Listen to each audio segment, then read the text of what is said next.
The Galactic Conservation Station orbited the violet star of Draken Prime, a sanctuary for the galaxy's most dangerous and endangered species. Among its inhabitants, none were more feared than the 3 feral dragon hatchlings rescued from a dying world. The creatures, each no larger than a shuttlecraft, possessed armored scales that could deflect plasma fire, claws that carved through reinforced steel, and a temperament that made veteran xenobiologists weep into their documentation tablets. Dr. Vesa Ik, a 4-armed Quellan with 2 doctoral degrees and 30 years of experience, stood behind the reinforced viewing glass, her primary arms crossed in frustration. "They won't eat," she chittered to her assistant. 4 cycles now. The pheromone attractants don't work. The sonic lures fail. Even the live prey protocols were rejected. The hatchlings huddled in the far corner of their habitat, a space designed to mimic their homeworld's volcanic caves. The largest, which the staff had designated Ember, occasionally snapped at the smaller 2 when they ventured too close. Their eyes, brilliant gold with vertical pupils, tracked every movement beyond the glass with predatory focus. "Perhaps they're mourning," suggested Tarak, a crystalline lithid whose body refracted the habitat's amber lighting. Their entire species perished in the supernova. Vesaik's antennae drooped. She'd seen animals give up before. These dragons were the last of their kind, and if they starved themselves, an entire evolutionary line would vanish forever. Meanwhile, 3 levels below in the station's maintenance sector, Marcus Webb was having a significantly better day. The human mechanic sat cross-legged beside a disassembled gravity regulator, his tools spread across the deck plating, and his lunch perched on a nearby crate. The aroma of his meal, a gloriously greasy bacon cheeseburger he'd synthesized in the recreation deck's food printer, filled the corridor. Marcus had been stationed on the conservation vessel for 8 months, one of only 2 humans among a crew of 300. His presence was purely practical. Human mechanics had gained a reputation across the galaxy for their ability to fix anything with enough duct tape, swearing, and creative problem-solving. What the other species called dangerously improvised solutions, humans called Tuesday.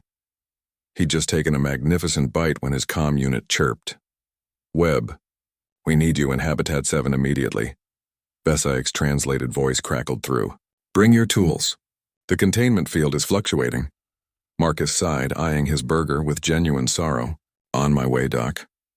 He grabbed his toolkit, then, in a moment of optimism, wrapped his lunch in its thermal foil and stuffed it into his jacket pocket. Maybe he'd get a break to finish it.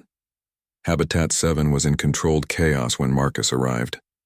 Warning lights pulsed amber, and 3 technicians worked frantically at control panels. The dragon hatchlings had apparently discovered that concentrated bursts of their electrical breath could interfere with the magnetic containment, and they were testing the barriers with concerning intelligence. "The primary emitter array is offline," Vesaik explained, gesturing with 2 arms while her other 2 manipulated a diagnostic display. "If you can't restore it before they breach the secondary barriers, say no more, Doc." Marcus was already moving, scanning the habitat's infrastructure with practiced eyes. The emitter array was accessible through a maintenance conduit that ran along the habitat's exterior wall, right beside the observation window. He squeezed into the narrow space, tools clanking. The damage was worse than he'd expected. The dragon's electrical discharges had fused several relay nodes. This would take time. He settled in, started working, and tried to ignore the 3 pairs of golden eyes now locked onto him from inside the habitat. An hour passed. Marcus's shoulders ached from the awkward angle and sweat dampened his uniform. He'd removed his jacket, hanging it on a nearby pipe. He was so focused on rerouting power through a backup circuit that he didn't notice when the smallest hatchling, designated Ash, crept closer to the transparent barrier. What Marcus also didn't notice, but the dragon certainly did, was the scent leaking from his jacket pocket. The thermal foil had come partially unwrapped, and the smell of cooked meat, melted cheese, and that distinctive human combination of spices and preservatives wafted through the habitat's air circulation system. Ash's nostrils flared. The dragon tilted its head, serpentine neck extending. A soft, curious rumble emanated from its chest. Not the aggressive growl the staff had grown accustomed to, but something almost inquisitive. Ember and the 3rd hatchling, Cinder, detected the scent moments later, All three dragons approached the glass, their movements cautious but deliberate. They pressed their snouts against the barrier, breathing deeply, their aggression replaced by an emotion the xenobiologists had never witnessed. Interest. Dr. Vesaik. One of the technicians whispered urgently, "You need to see this." The Quellan rushed to the observation window. Her mouth parts opened in shock. The dragons weren't attacking. They weren't cowering. They were waiting. Marcus felt the change in atmosphere before he understood it. The habitat had gone quiet. No more electrical crackling, no more hostile posturing. He glanced through the maintenance port and found himself eye to eye with Ember. The dragon regarded him with an expression he recognized from countless dogs, cats, and even his sister's pet raccoon back on Earth. That was the universal look of, "You gonna eat that?" Doc?" Marcus called out. "I think they're interested in my lunch." Vesaik's translator struggled with her response, a mixture of professional skepticism and desperate hope. "Your lunch? Human. Your dietary requirements are carbon-based proteins and complex carbohydrates. That shouldn't— Yeah, well, tell that to them." Marcus slowly retrieved his jacket, unwrapping the burger. The dragon's heads tracked the movement in perfect synchronization. Ember let out a soft whine. "Absolutely not," Vesaik said firmly. "We don't know how their biology will react to human food. The safety protocols— Doc, with respect, they're starving, and they're clearly interested." Marcus held up the burger. 3 dragon tails began to wag. The Quellan's antennae quivered with indecision. Every protocol screamed against this. But she'd also watched these hatchlings refuse every carefully formulated meal for 4 cycles. "Small amounts only," she finally conceded. "And you'll need to enter the habitat." Marcus blinked. "I'm sorry, what?"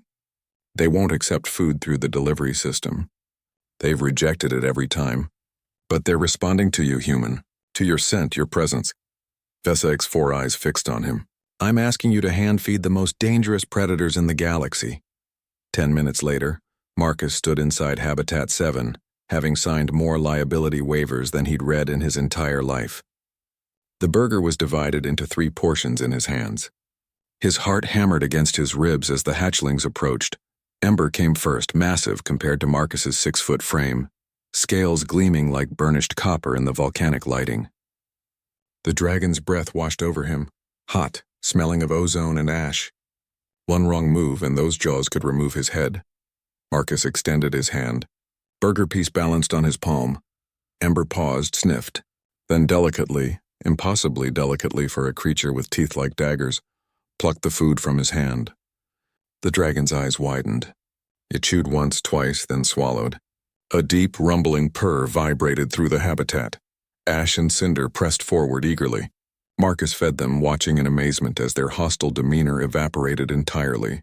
When the food was gone, Ember nudged Marcus's chest with its snout, the universal gesture of "More, please." "I don't have more, buddy," Marcus said softly, raising his empty hands. To his shock, Ember simply settled down beside him, resting its massive head near his feet. The other 2 followed suit, creating a circle of armored, purring dragons around the bewildered mechanic. From behind the observation glass, Vesaik frantically documented every moment. "Impossible," she muttered. "Absolutely impossible. They're bonding with him." Terak's crystalline form chimed with amusement. "Perhaps not so impossible, Doctor. Look at their physiology. Pack hunters from a high-gravity world with volcanic atmosphere. Now consider human evolution. Persistence predators from a high-oxygen world who conquered their food chain by befriending wolves. Both species understand pack dynamics, hierarchical feeding, shared meals. Are you suggesting these apex predators see humans as pack members?" "I'm suggesting," Terak replied, "that humans have been getting dangerous animals to trust them for tens of thousands of years. Perhaps it's not the dragons that are unusual. Perhaps it's the humans who are extraordinary." Inside the habitat, Marcus cautiously extended his hand toward Ember's head. The dragon leaned into the touch, scales warm beneath his palm. He'd fixed countless machines across the galaxy. But this, making contact with a creature everyone else feared, this felt like the most human thing he'd ever done. "Good dragon," he murmured, scratching behind the beast's jaw ridge. Ember's purr intensified. Vesaik watched, her scientific mind racing with implications. The other species in the galaxy approached problems with logic, caution, careful protocols. But humans? Humans just walked into habitats with dangerous predators and offered them lunch, and somehow, impossibly, it worked.